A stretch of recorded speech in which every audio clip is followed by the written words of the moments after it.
बरिंदर कुमार गोयल जी अभी भी दोबारा हमारे संग जुड़ गए हैं। Barinder Kumar Goyal, let me try and come back to you if you can hear me. अगर आप मुझे सुन पा रहे हैं तो स्थिति अभी क्या है, कितनी हद तक सहायता करने की कोशिश कर रही है पंजाब सरकार और आप खुद वहां जमीनी स्तर पर? देखो, इस समय मैं मकरोड़ साहब है, डिस्ट्रिक्ट संगरूर में, कॉन्स्टिट्यूंसी है लहरा गागा। मैं इस समय यहाँ ब्रिज पे खड़ा हूँ और यहाँ की स्थिति ये है कि डेंजर पॉइंट जो है 748 फुट का है और जहाँ इस समय घग्गर में 750.5 फीट जो लेवल चल रहा है और अभी तक सब कुछ सेफ है।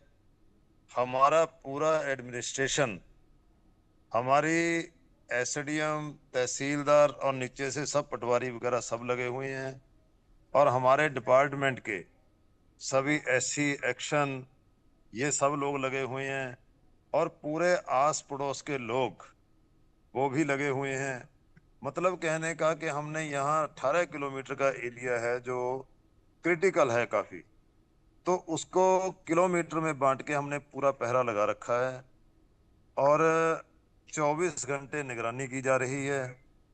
और इसीलिए आज तक का इतिहास ये भी है कि कभी भी 748 फुट से ऊपर नहीं गया, हमेशा ब्रीच हो जाती थी।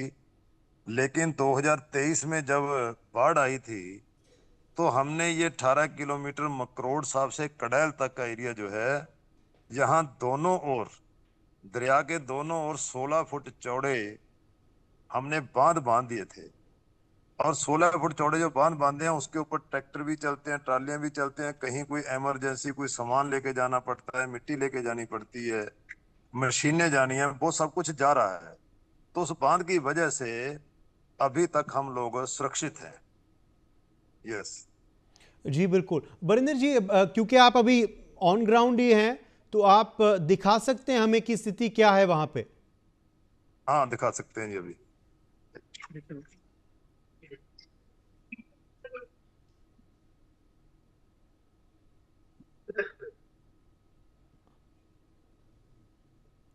हम देख पा रहे हैं। बरिंदर जी आप बताइए, हम देख पा रहे हैं दृश्य। हाँ, अभी मैं आपको ये एक और बात बताना चाहता हूँ। मैं जहाँ ब्रिज के एक और इसकी जो घग्गर रिवर है, इसकी चौड़ाई जो है वो 598 फुट है। जैसा कि ये अगर आप देख सकते हैं तो ये देखो कि ये 598 फुट है ये चौड़ाई। जी और जो ब्रिज का दूसरी साइड है तो वहां इसकी चौड़ाई है 198 फुट। तो 598 फुट का पानी जो है 198 फुट में समा रहा है और यहाँ आगे इसे चैनलाइज करने में प्रॉब्लम ये आ रही है कि 18 किलोमीटर बाद हरियाणा शुरू हो जाता है और हरियाणा गवर्नमेंट हमें ये अलाउ नहीं करती कि हम इसे भी 598 फुट चौड़ा कर दें। तो हमें ये 598 फुट का पानी 198 फुट में संभालना पड़ता है। और यही जब 23 में 53 जगह ब्रीच हुई थी तो आप भी समझ सकते हैं कि 598 फुट का पानी है 198 फुट में संभाल रहा है, तो उसके लिए कितनी मेहनत करनी पड़ रही होगी कि वहां कोई ब्रीच ना हो, पानी संभलता रहे। वो हम लोग सब कर रहे नहीं तो हैं। क्या हरियाणा मैंने सरकार आपको को सूचित किया दिखाया गया है? ये हरियाणा सरकार को सूचना दी गई है इस बात की? ये ये केस हमारा पिछले 25 साल से सुप्रीम कोर्ट में भी चल रहा है। घग्गर स्टैंडिंग कमेटी बनी हुई है, सेंट्रल वाटर कमीशन जो इसमें पार्टी है वो भी सबको पता है ये। तो उनसे हमेशा मीटिंग भी होती रहती है और बकायदा उसका सुप्रीम कोर्ट में हर मीटिंग के बाद वहाँ जो भी मीटिंग की रिपोर्ट होती है वो भी दी जाती है। और ये केस पिछले लंबे समय से चल रहा है और अगर हमें हरियाणा सरकार अलाउ कर दे, हालांकि उनकी तो 18 किलोमीटर बाद एरिया शुरू हो जाता है, 18 किलोमीटर तो हम पंजाब में ही हैं, जी लेकिन वो हमें अलाउ नहीं करते। जो घग्गर स्टैंडिंग कमेटी में उन्होंने ये स्टैंड ले रखा है कि इसे हम चैनलाइज नहीं करने देंगे। जी जी। Goyal that ji is the ये प्रॉब्लम। बताइए कि क्योंकि आप सरकार में भी मंत्री हैं तो पंजाब सरकार द्वारा क्या क्या सहायता भी करी जा रही है लोगों के लिए ऑन ग्राउंड, और क्या बाधाएं आ रही हैं इस सहायता में इस वक्त, क्योंकि अभी भी स्थिति नाजुक है? देखो, इस समय जो हम लोगों के लिए कर सकते हैं, मैं अगर घग्गर रिवर की बात कर लूं तो जहां पे हर सामान जो चाहिए, कोई तरपाल है, कोई जाल है, कोई मिट्टी है, कोई जेसीबी मशीनें हैं, मैन पावर है, वो सब हम लोग मुहैया करवा रहे हैं। और पूरे पंजाब में, क्योंकि मेरी ड्यूटी पूरे पंजाब में भी लगी हुई है, मैं 8 डिस्ट्रिक्ट जो हैं हमारे अफेक्टेड हैं, मैं वहां भी जाके आया हूं। तो वहां पे हमने जहां जिस चीज की जरूरत थी, अगर लोगों को एयरलिफ्ट करने की जरूरत थी तो हमने करीब 125 लोग, 125 लोगों के करीब हमने एयरलिफ्ट किया। एनडीआरएफ की टीम में, एसडीआरएफ की टीम में जो थी, हमने करीब 15,000 लोगों को इवैक्यूएट किया था। इवैक्यूएशन सेंटर हमने खोले हुए हैं, जी। वहां हर तरह का प्रबंध हमने किया हुआ है। और जो लोग घरों में बैठे हैं उनके लिए राशन का प्रबंध, पशुओं के लिए चारे का प्रबंध, मतलब जो भी उन्हें चाहिए वो हम सब लोग प्रोवाइड कर रहे हैं। सो आज की तारीख में यही पॉसिबल है, क्योंकि यही हो सकता है कि हम जान माल की रक्षा करें।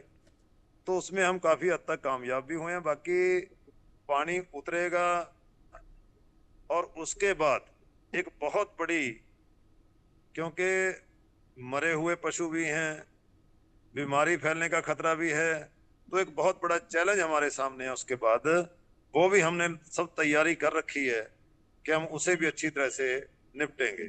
जो यस। दर्शक आपको आज देख रहे हैं, बहुत दर्शक हैं पूरे देश से, पूरे विश्व से, वो अगर सहायता करने चाहते हैं पंजाब के लोगों की, तो कैसे करें? क्या बताएंगे आप हमें? How they can help right now?